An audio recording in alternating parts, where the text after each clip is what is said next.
Good morning. This is Jim Harvey, president of Opus 111 Group, and this is your Money Week. In this session, I want to talk about tax smart planning strategies. Why? Because it's late April.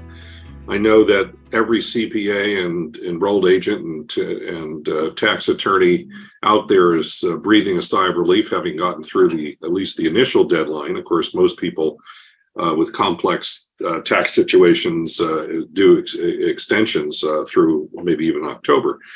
But it's also been, that the same kind of a strain on people in our business trying to get everybody the information they need. And so this is a good time to maybe think about how can we do some tax smart planning, not just, right before preparing your taxes, but all the way through the year. And so minimizing your annual income taxes requires a regular review of your overall financial position. And with tax season just behind us, this might be a perfect time to evaluate some strategies that could help reduce your current and future taxes. Tax planning should be a year-round activity, so it's wise to revisit these topics regularly in the context of your current situation. So first is manage your retirement savings accounts. If you have the means, maximizing your annual contribution to a retirement account will give you savings strategy and a healthy boost.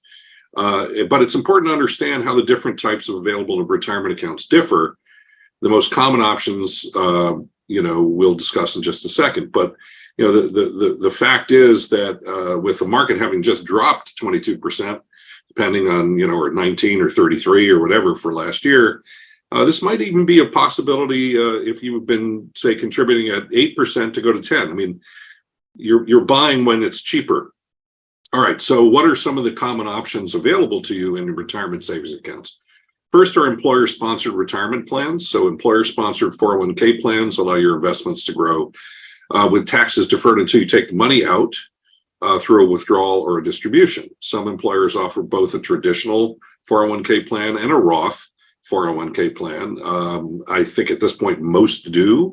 If yours does, you should be aware of the different rules for taxes on contributions and distributions. With a traditional 401k plan, meaning pre-tax, contributions are made with pre-tax dollars, thus reducing your current income and possibly your current year taxes. Choosing this option may make sense if you want to reduce your income in the current year and or expect to be in a lower tax bracket in retirement. These contributions to this part of things do require minimum distributions to account from the account or a rollover by age 72. Now, the one thing to bear in mind here is that most Americans, I think it's like 40 or 45%, pay nothing in tax.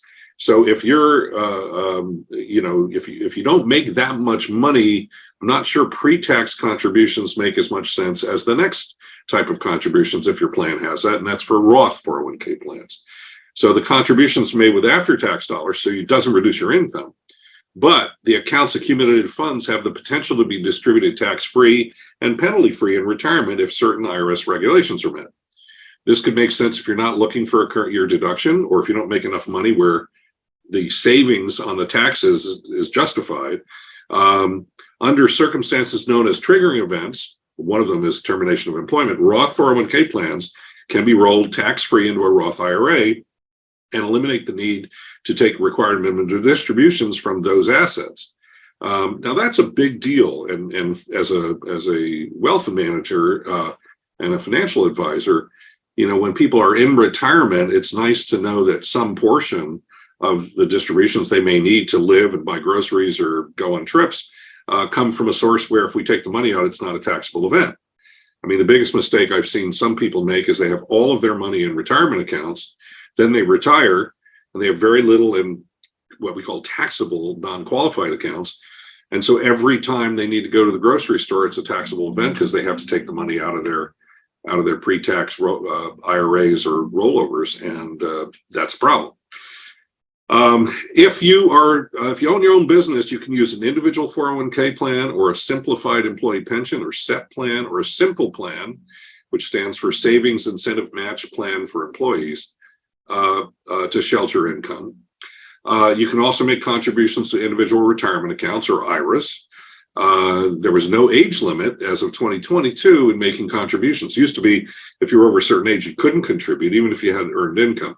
they changed those rules recently. So again, contributions are made with pre-tax. You can also do a Roth IRA with, just like the Roth 401k plan, they're made with after-tax dollars.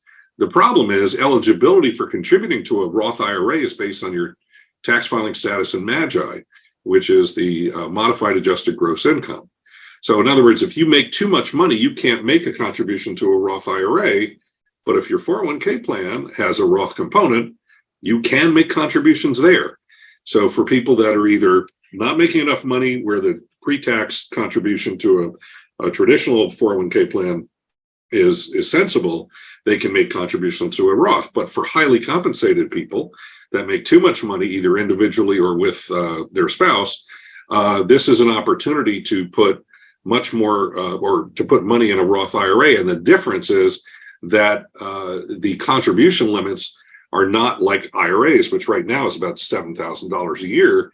Whereas with a Roth 401k plan, it's your voluntary contribution limit, which for anybody over 50 could be $30,000. So if you make too much money and you want to put money in a Roth environment, you can't do it in an IRA, but you can do it in your 401k plan. And as long as you don't mind not getting the tax savings for the pre-tax contributions, you could put as much as $30,000 into a Roth IRA. So that, or a Roth 401k plan, which can then later be turned into a Roth. Another thing that a lot of people think about is converting traditional IRA assets to a Roth. This move makes the most sense for those who anticipate being in a higher tax bracket in retirement than they are now.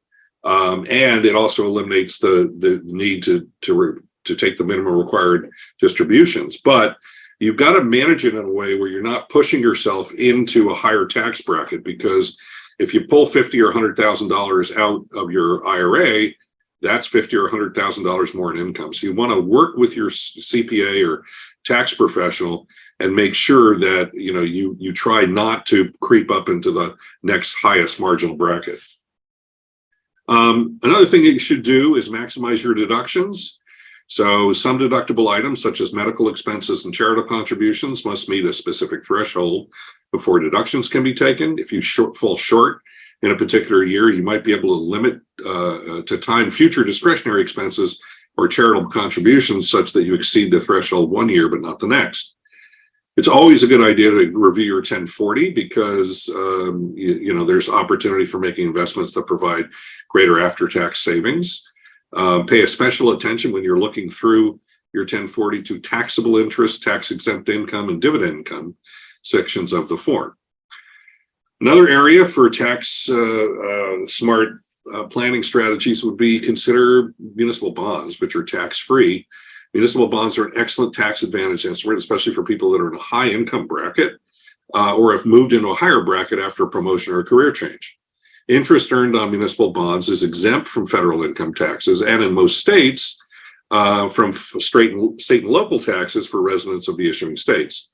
Have a plan for capital gains and losses. So this is something we regularly do for all of our clients, where we're looking at their realized and unrealized gains and losses for the year. We look at whether they carried forward any losses from the previous year.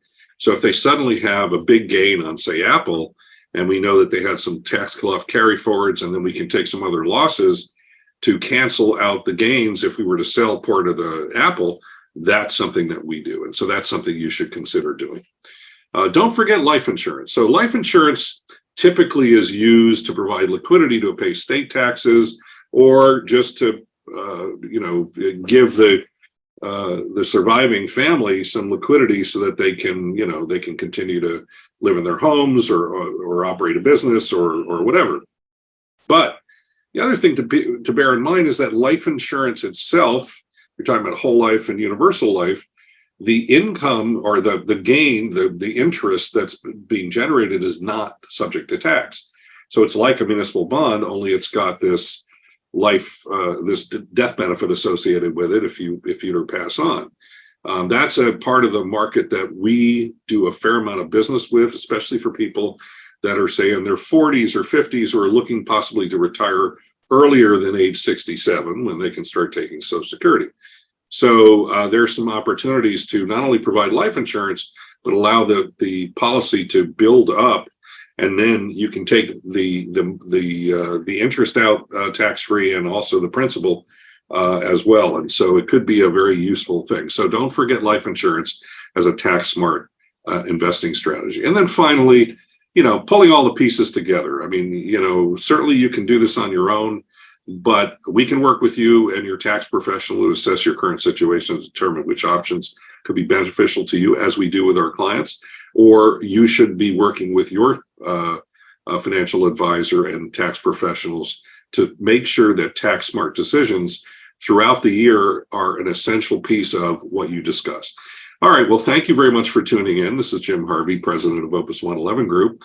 And we invite you to give us a call if you're interested in learning more about what we do, but also to visit our website, opus111group.com.